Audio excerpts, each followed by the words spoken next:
गांव का नाम था ठगपुरा।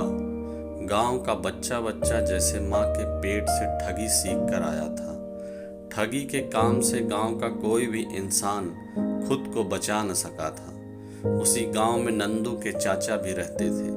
ठगपुरा में रहने के कारण नंदू के चाचा भी इसी ठगी की संज्ञा से बच न सके थे। ठगी के बेमिसाल ज्ञाताओं में उनकी गिनती होती थी। इसी कारण उन्हें गांव वाले चचा का ठग नाम दे दिया था, मगर सब उन्हें सिर्फ चचा ही कहते थे। नंदू आज पहली बार अपने चाचा के गांव आया था, इसी कारण वहां गांव के लोगों के स्वभाव से परिचित न था। शाम को चचा ने उससे पूछा, बेटा तुम यहाँ कितने दिन रहने आए हो? अपने चचा के इस प्रश्न पर नंदू हड़बड़ा गया और बोला, बस चाचा 3-4 दिन, फिर मुझे मामी के यहाँ जाना है। ठीक है बेटे, कहकर चाचा अपने काम में लग गए। मगर नंदू की समझ में यह न आया कि उसके चाचा ने उससे ऐसा प्रश्न क्यों किया था। इस बारे में वह काफी देर तक सोचता रहा, मगर उसकी समझ में न आया। आखिरकार वह सो गया। अगले दिन उसके चाचा ने कहा, बेटे मैं खेत में जा रहा हूँ, मगर जाने से पहले एक बात बता देना उचित समझता हूँ। देखो बेटा, समय बहुत खराब है। वैसे भी यहाँ गांव बदनाम है और गांव वाले भी कुछ ऐसे ही हैं। बाहर से आने वाले को यहाँ खास सावधानी बरतनी पड़ती है, अतः घर से ज़्यादा दूर मत जाना, कहकर चाचा खेत पर चले गए। दोपहर के समय नंदू ने सोचा कि क्यों न गांव की रौनक ही देख ली जाए। यह सोचकर वह घर से बाहर निकल गया। अभी वह कुछ दूर ही चला था कि अचानक उसके पास एक आदमी आया। नंदू ने देखा कि वह एक आंख से काना था। नंदू के पास आते हुए बोला, काहे भैया, का हाल है? मेरा एक अच्छन है, तुम राघव हो ना? नहीं, मेरा नाम नंदू है। नंदू ने कहा, ओहो। यह व्यक्ति अंगड़ाई तोड़ बोला, अच्छा, नाम में कुछ गलती हो गई। वैसे मैं तुम्हें अच्छी तरह पहचानता हूँ। तुम्हारे दादा से मेरे बड़े अच्छे संबंध थे। अच्छी बैठक रहती थी, हुक्का पानी रहता था और भी साथ में दोनों मेहरबानों में से थे। नंदू ने उसकी बात काट कर कहा, उन्हें जो गुजरे हुए वर्षों हो गया। आपकी उम्र तो अभी बहुत कम है, इसलिए आप उनके साथियों में से मालूम नहीं पड़ते। ओह, यह बात नहीं है बेटे, असल में मैं अपनी देख रेख बहुत ज़्यादा रखता हूँ, इसलिए मेरी उम्र का एहसास नहीं होता। खैर छोड़ो, अब काम की बात पर आ जाओ। वह व्यक्ति बोला, काम की बात? कौन से काम की बात? नंदू ने हैरानी से उस व्यक्ति को घूरा। मैं बताता हूँ बेटे, जरा कान खोल कर सुनो। वह व्यक्ति बहुत ही प्यार से बोला, वैसे तो तुम खुद ही देख रहे हो मेरी एक आंख नहीं है। जानते हो इसका क्या कारण है? ना तो मैं जानता हूँ और न जानना चाहता हूँ। नंदू बिना वजह गले पड़े इस मुसीबत से पीछा छुड़ाना चाह रहा था। अतः इतना कहकर जैसे ही वह आगे बढ़ा, उस व्यक्ति ने उसका हाथ थाम लिया और बोला, सुनो बेटे, पहले मेरी सुनो। जानते हो मेरी एक आंख क्यों है? क्योंकि दूसरी आंख तुम्हारे दादा के पास गिरवी रखी है। उन्होंने वायदा किया था तुम अपनी पीढ़ी दर पीढ़ी से भी ले लेना। संयोग से आज उसके पोते यानी तुमसे भेंट हो गई, इसलिए लाओ, दे दो मेरी आंख। वह बहुत ही मीठे स्वर में बात कर रहा था। नवनीत। यह सुनकर नंदू घबरा गया। यह तो अजीब मुसीबत है, उसने सोचा। नंदू की खामोशी देखकर वह व्यक्ति गर्मी अख्तियार करने लगा। बात बढ़ने लगी तो नंदू को एक उपाय सूझा। वह उस व्यक्ति से बोला, ठीक है भाई, यदि तुम्हारी आंख हमारे यहाँ गिरवी रखी है तो तुम घर चलो। चच्चा के पास रखी तो है, मगर वे मुझे हाथ नहीं लगाने देते, तुम ही चल कर ले लो।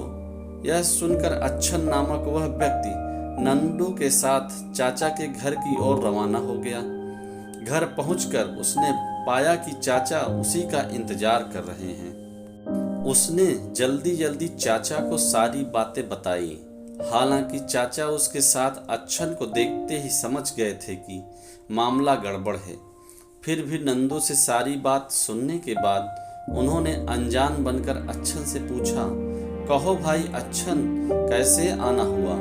जी कुछ ऐसी बात नहीं है। वैसे आप तो जानते ही हैं कि इनके दादा यानी आपके पिताजी बड़े सज्जन पुरुष थे, सारे गांव की देखभाल रखते थे और आड़े टाइम में सबकी मदद भी करते थे। अच्छन ने कहा, जी हाँ वह तो ठीक है, मगर यह तो बताओ कि आज आपको हमारे पिताजी की याद कैसे आ गई? चाचा ने मुस्कुराकर पूछा। अब काहे बताऊं चाचा, याद तो बहुत दिनों से आ रही थी मगर अब तक दिल में ही छुपा रखी थी। अच्छन अपनी बात पर खुद ही ठहाका लगा बैठा। मजबूरी बस चाचा को भी उसकी हंसी में हिस्सा लेना पड़ा। असल में चाचा, बात यह है कि एक बार गांव में बड़ी भारी भयंकर बीमारी फैल गई थी, तो मैंने अपने बीवी बच्चों और जमीन को बचाने के लिए आपके पिताजी के पास अपनी एक आंख गिरवी रख दी थी। अब यह रही उधार ली गई रकम और मैं नंदू से अपनी आंख वापस मांग रहा हूँ। यह इस बात के फैसले के लिए मुझे आपके पास ले आया है। तब चाचा ने अच्छन को समझा बुझाकर एक दिन की मोहलत ले ली। अच्छन के जाने के बाद चाचा ने नंदू से कहा, देखा हो गया ना लफड़ा, इसलिए तो मैं तुम्हें पूछ रहा था कि कितने दिन रहोगे। नंदू चुप रहा। फिर चाचा के पास के बूचड़ खाने की ओर रवाना हो गए। वहां पहुंचकर उन्होंने एक भेड़ बकरियों की आंखें खरीदी और वापस लौट आए। वापस आकर उन्होंने नंदू को कुछ समझाया और दोनों सो गए। अगले दिन अच्छन मियाँ चचा के यहाँ पहुँचे। उन्होंने देखा कि चाचा घर पर नहीं हैं। उन्होंने नंदू पर अपनी हेकड़ी जमानी शुरू कर दी। बोले, देखो नंदू, जल्दी से मेरी आंख ला दो। वह जानता था कि नंदू के पास आंख होगी ही नहीं तो वह देगा कहाँ से, मगर नंदू ने उसकी आशाओं पर पानी फेर दिया।